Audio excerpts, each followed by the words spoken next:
Film की शुरुआत में हमें एक मासूम सी लड़की को दिखाया जाता है जिसका नाम एलिजाबेथ है और उसकी उम्र 20 साल होती है। वो अपनी मॉम, डैड और छोटे भाई के साथ एक घर में रहती है जो जंगल के बिल्कुल पास है। हर दिन जब वो कॉलेज आती है तो जंगल के बीच से होकर गुजरती है। एक दिन जब कॉलेज खत्म होने के बाद एलिजाबेथ अपने दोस्त और फीमेल फ्रेंड के साथ घर लौट रही थी तो तभी उसके दोस्त का भाई रास्ते में गाड़ी लेकर आ जाता है। इसीलिए एलिजाबेथ का दोस्त और फीमेल फ्रेंड गाड़ी में बैठकर चले जाते हैं और एलिजाबेथ अकेले ही पैदल मेन रोड के रास्ते घर जाने लगती है। इन रास्तों के दोनों तरफ घना और सुनसान जंगल होता है और उसे क्या पता था कि यही रास्ता उसकी जिंदगी का सबसे खौफनाक मोड़ लेने वाला है। वो जब आगे बढ़ रही थी तो जंगल में एक आदमी जिसने पुलिस की यूनिफॉर्म पहनी हुई थी उसे अपने पास बुलाता है।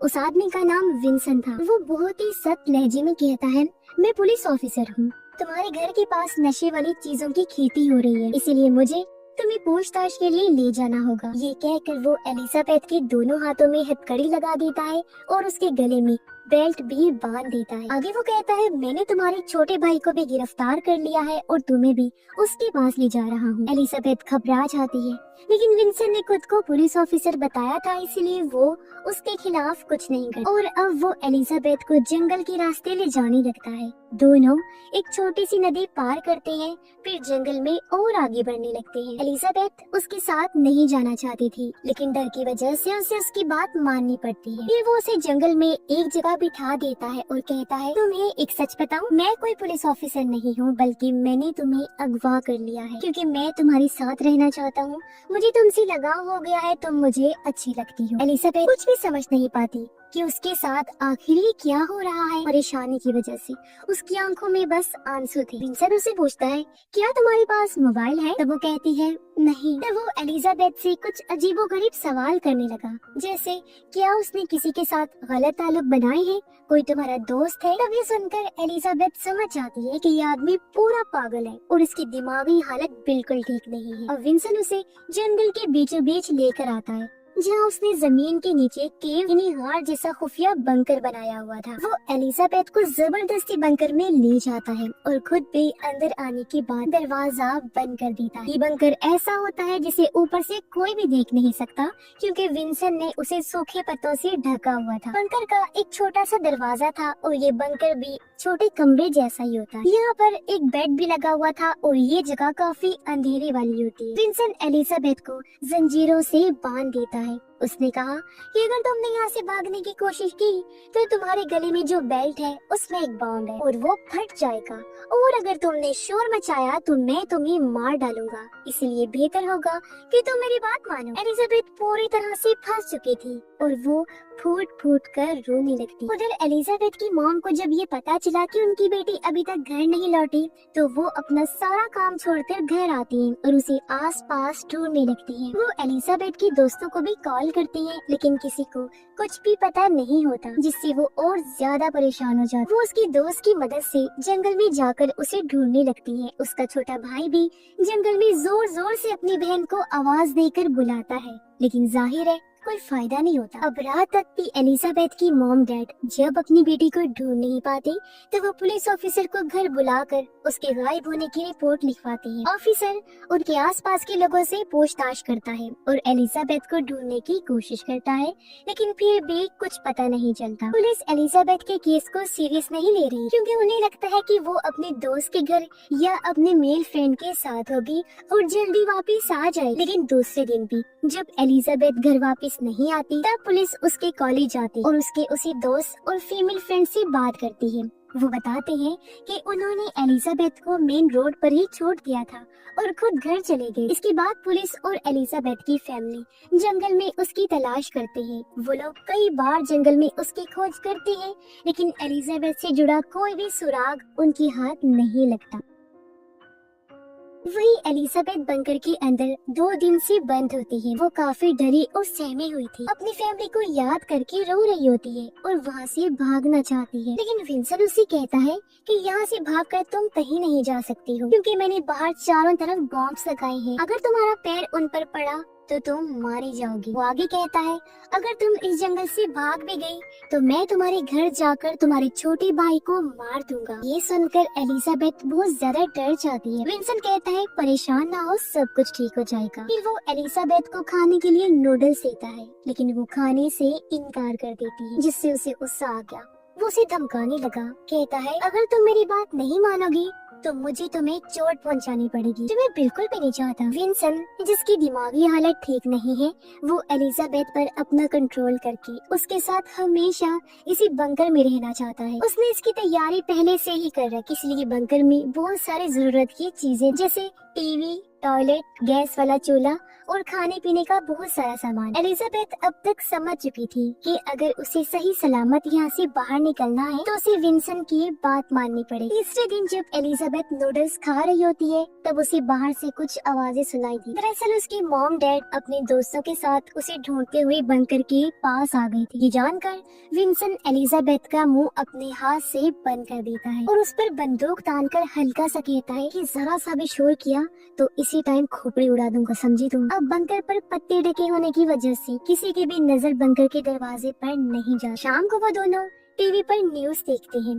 कि पुलिस एलिजाबेथ को ढूंढने में लगी हुई है और उसके माँ बाप बेहद परेशान, जो देखकर एलिजाबेथ को बहुत दुख होता है। पुलिस उसे ढूंढने में पूरी ताकत लगा रही थी, दिन रात उसे तलाशा जा रहा था। पुलिस हेलीकॉप्टर से भी जंगल पर नजर रख रही। जब विंसेंट हेलीकॉप्टर की आवाज सुनता है तो वो खुद को और एलिजाबेथ को एक डिटेक्टर से बचाने के लिए फॉइल पेपर से ढक लेता है ताकि पुलिस को उनकी भनक न लग जाए। चौथे दिन विंसेंट एलिजाबेथ को अपनी जिंदगी की झूठी कहानी सुनाता है कि मैं शादीशुदा था और अपनी वाइफ से बहुत ज्यादा प्यार करता था, लेकिन एक दिन उसने मुझ पर झूठा इल्जाम लगाया कि मैंने उसके साथ जबरदस्ती करने की कोशिश की है, इसीलिए पुलिस मेरे पीछे पड़ गई और मैंने छुपने के लिए ये बंकर बनाया। मैं अपनी वाइफ को सजा देने के लिए यहाँ लाना चाहता था, पर वो पहले ही मुल्क छोड़कर चले गई। फिर तुम मुझे दिखाई दी एलिजाबेथ और मुझे पहले ही नजर में तुमसे प्यार हो गया, इसीलिए मैं तुम्हें यहाँ लेकर आया ताकि तुम्हारे साथ जिंदगी गुजार सको। अब विंसेंट के पास एक नकली बंदूक है जिससे किसी को मारा तो नहीं जा सकता,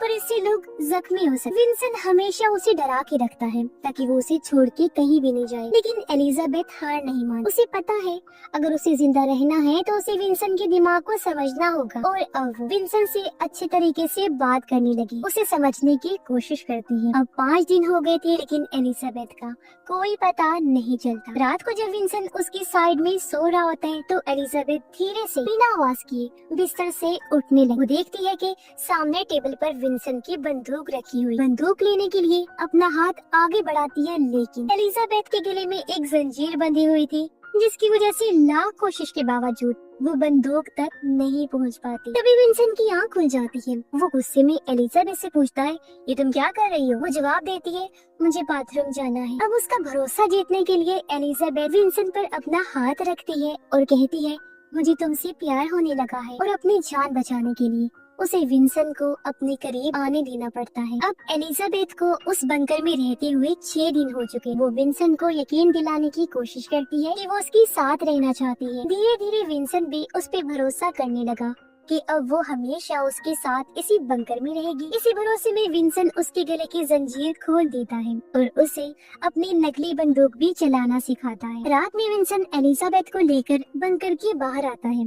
एलिजाबेथ के हाथ हथकड़ी से बंधे हुए थे। उसे लेकर विंसेंट एक पुरानी गाड़ी के पास आया जिसमें खाने पीने का सामान रखा हुआ था। एलिजाबेथ पूछती है कि खाने का सामान कौन लेकर आता है, लेकिन विंसेंट कुछ नहीं बताता। तभी ऊपर से हेलीकॉप्टर की आवाज आती, जो देखकर विंसेंट घबरा गया और जल्दी से उसे लेकर वापस बंकर की तरफ ले जाने लगता है। एलिजाबेथ जानबूझकर अपना एक जूता उतारकर वहीं छोड़ देती है ताकि पुलिस को कोई सुराग मिल सके। बंकर के अंदर आने के बाद एलिजाबेथ को पता चलता है कि विंसेंट के पास एक मोबाइल भी है। अगली सुबह जब विंसेंट सो रहा था तो वो चुपचाप उसका मोबाइल ले लेती है। वो अपनी माँ के लिए एक मैसेज टाइप करती है, लेकिन तभी उसे पता चला कि फोन में नेटवर्क नहीं है। वो बंकर का दरवाजा थोड़ा सा खोलकर सिग्नल पाने की कोशिश करती है, लेकिन कोई फायदा नहीं होता।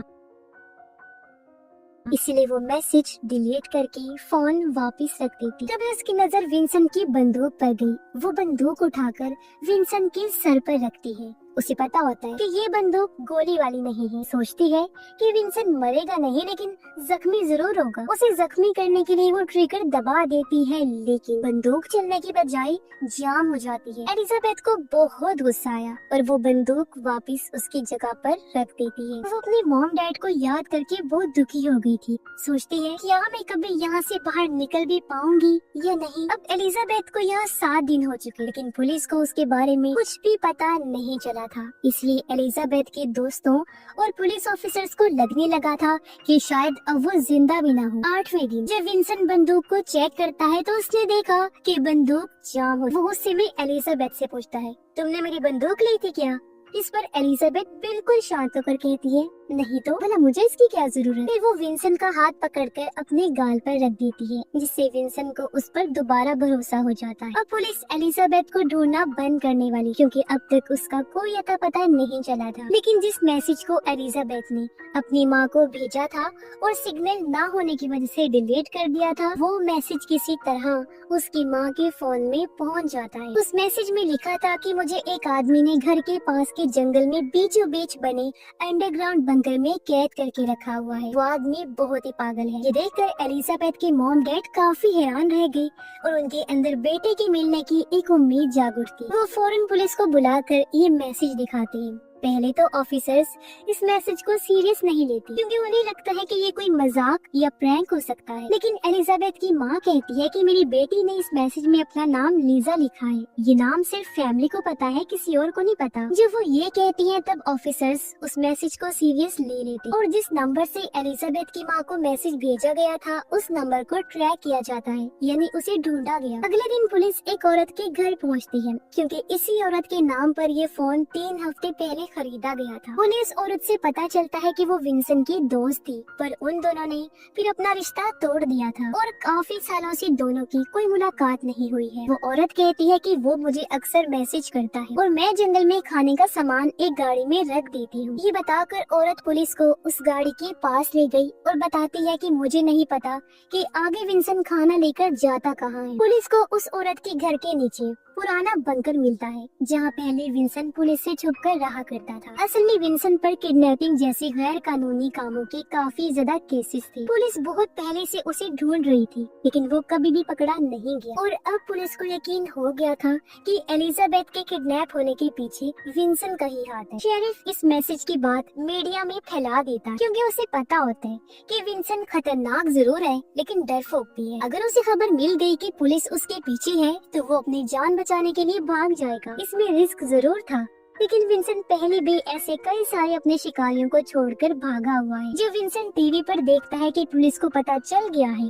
कि उस आदमी ने एलिजाबेथ को किडनैप किया है और बंकर में छुपा के रखा है, तो वो घबरा जाता है। वो एलिजाबेथ पर चिल्लाने लगा, कहता है, तुमने अपनी माँ को मैसेज करके हमारे बारे में क्यों बताया? मुझे लगा था कि तुम मुझसे प्यार करती हो। फिर एलिजाबेथ उसे भरोसा दिलाने की कोशिश करती है और कहती है, मुझ पर यकीन करो, मैंने तुम्हारे फोन से कोई मैसेज भी नहीं भेजा। अगर चाहो तो खुद फोन चेक कर लो। आगे उसने कहा कि ये पुलिस की चाल है, वो तुम्हें पकड़ने के लिए ऐसा कर रहे हैं। विंसेंट फोन चेक करता है, लेकिन उसे उसकी माँ का कोई मैसेज नहीं मिलता, क्योंकि एलिजाबेथ ने जाहिर है पहले ही वो मैसेज डिलीट जो कर दिया था। विंसेंट बहुत परेशान हो गया। उसे लगता है कि अब पुलिस आकर मुझे गिरफ्तार कर लेगी। एलिजाबेथ अब चाल चलकर उसे अपने कंट्रोल में करने की कोशिश करती है। उसने कहा कि मैं तुमसे प्यार करती हूँ, लेकिन अगर पुलिस ने हमें साथ में देख लिया तो तुम्हें जेल जाना पड़ेगा, इसलिए तुम अभी भाग जाओ। जब सब कुछ शांत हो जाएगा तो तुम वापस आ जाना।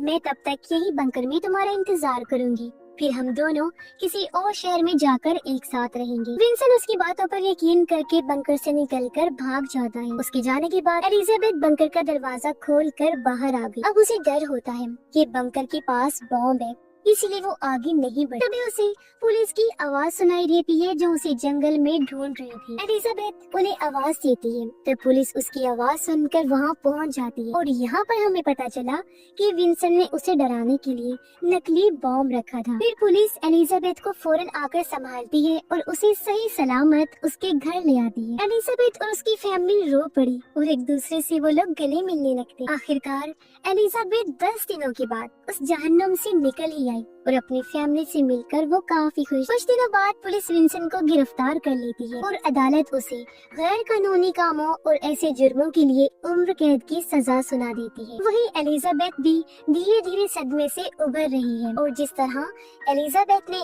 एक पागल सरफिरे इंसान के सामने हिम्मत और समझदारी दिखाई, वो हर किसी के लिए एक मिसाल है कि मुश्किल में हमें सूरत हाल को कैसे हैंडल करना चाहिए। और इसी के साथ ही इस फिल्म की कहानी यहीं पर खत्म हो जाती है।